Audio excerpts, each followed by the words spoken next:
be a man, I gotta find him now. Мекендештерим, бардығыңыздарга белгилүү болгондой, өлкөбүздө президенттик шайлоо жараяны жүрүп жатат. Мен да бүгүн президенттик шайлоого катышуу үчүн арыз бердим. Ошого байланыштуу сиздерге кайрылып отурам. 2020 жылдын 4 октябрындагы парламенттик шайлоодогу мыйзам бузуулар 5-6 октябрдагы элдик толкундоолордун келип чыгышына себеп болду. Бишкекте жана башка аймактарда нааразычылык акцияларга миңдеген адамдар катышты. Алар кайра шайлоо өткөрүүнү, президенттин отставкасын катуу талап кылышты. Натыйжада Борбордук шайлоо комиссиясы 4 октябрдагы шайлоонун натыйжаларын жокко чыгарууга аргасыз болду. Элдин талабы боюнча мурдагы өкмөт отставкага кетти жана өлкө конституциясында белгиленген тартипте жаңы өкмөт түзүлдү. Президент Сооронбай Жээнбеков өз ыктыяры менен кызматтан чегинди. Бул 21 кылымдын башындагы Кыргызстанда болгон ири бурулуш окуялардын бири экендигинде шек жок. Бул жеңиш жалпы Кыргызстандын элинин жеңиши болду. Элдик бийлик кыска мезгил ичинде өлкөбүздө саясий жана социалдык туруктуулукту калыбына келтирди.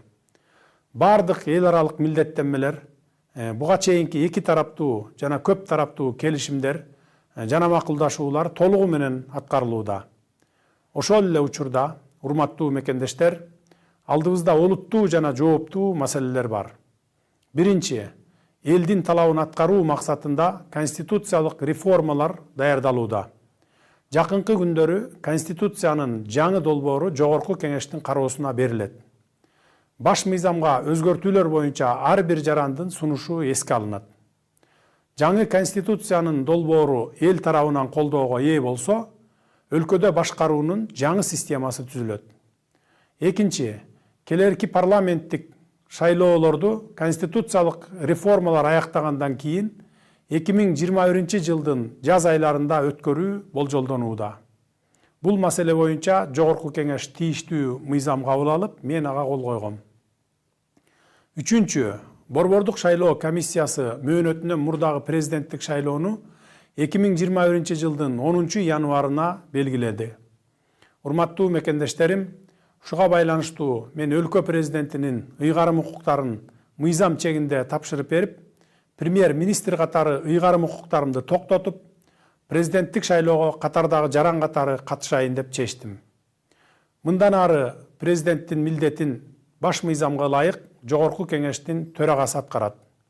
Учурдан пайдаланып, менин талапкерлигимди колдогон бардык саясий күчтөргө, коомдук ишмерлерге, жарандык коомго, медиа тармагына, илимий жана чыгармачыл чөйрөнүн өкүлдөрүнө рахмат айтам.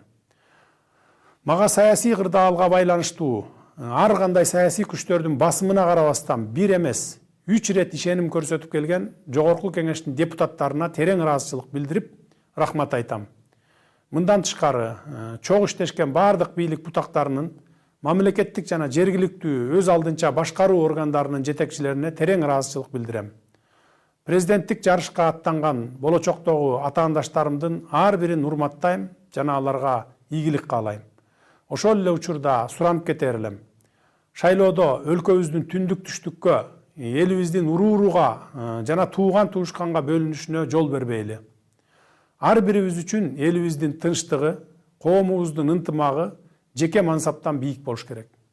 Шайлоонун шары менен амбиция калтырып, өлкөбүздүн бүтүндүгүнө, мамлекетибиздин бекемдигине доо кетирбейли. Сүйүктүү Кыргызстаныбыздын тагдыры саясаттын курмандыгы болбош керек. Биз баарыбыз кыргызстандыкпыз. Биз бирдиктүү жана көп улуттуу элбиз. Биздин саясий көз караштарыбыз ар башка, бирок көздөгөн түпкү максатыбыз бирөө гана. Ал сүйүктүү мекенибиз Кыргызстандын жаркын келечеги. Бардык мекендештериме бекем ден соолук, узун өмүр, бакубат турмуш каалайм. Жергебизде тынчтык, эл ичинде биримдик, ынтымак, рашкерлик болсун. Өлкөбүз гүлдөп өнүксүн. Биздин ураан бирдиктүү эл, өнүккөн өлкө. Көңүл бурганыңыздар үчүн ыраазычылык билдирем.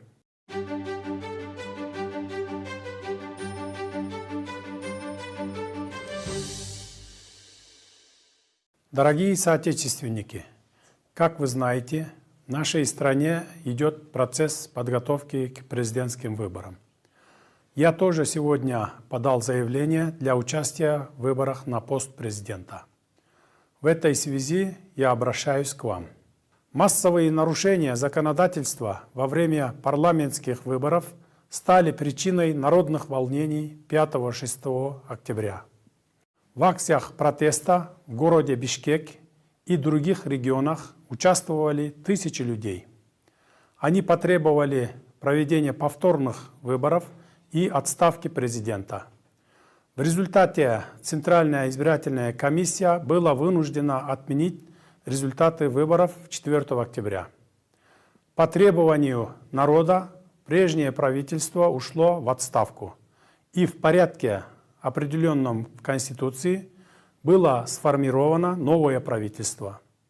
Сооронбай Жээнбеков добровольно сложил с себя полномочия президента. Несомненно, это был одним из судьбоносных событий в Кыргызстане в начале 21 века.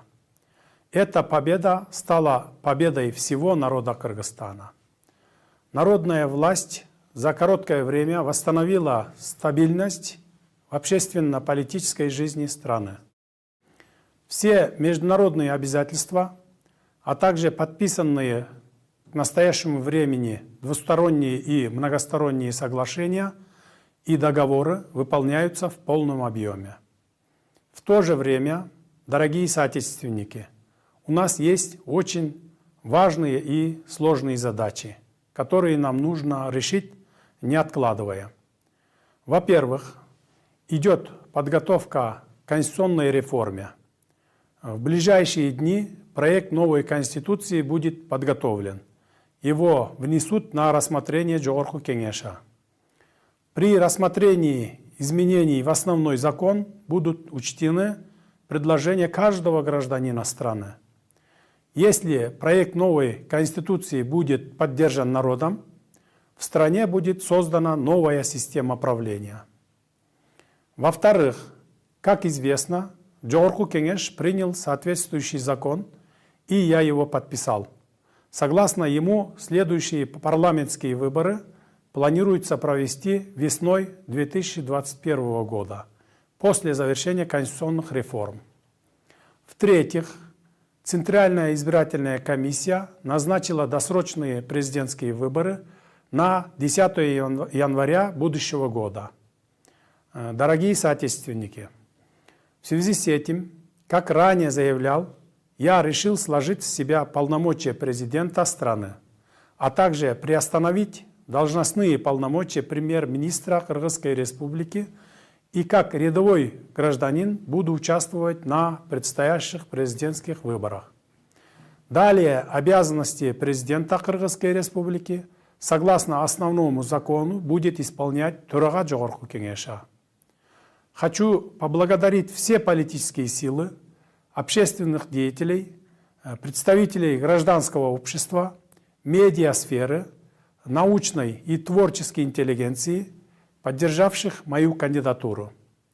Выражаю большую благодарность депутатам Жогорку Кеңеша, которые, учитывая сложившуюся политическую ситуацию, несмотря на давление различных политических сил, трижды оказали мне доверие.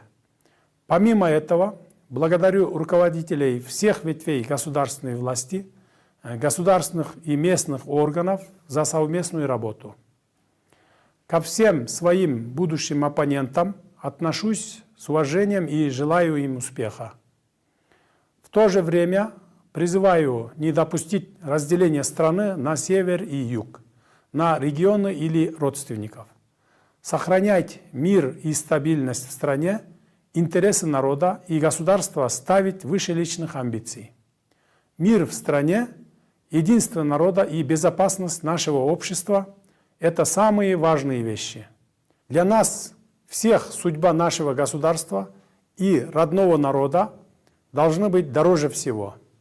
Мы все являемся кыргызстанцами. Мы единый и многонациональный народ. У нас разные политические взгляды, но наша цель одна – обеспечить светлое будущее нашей стране, Кыргызстану. Желаю всем своим соотечественникам крепкого здоровья, долгих лет жизни и благополучия. Да будет мир, единство и согласие в нашем народе и в нашей любимой стране. Пусть процветает наше государство. Наш девиз – «Единый народ, развитая страна». Благодарю за внимание.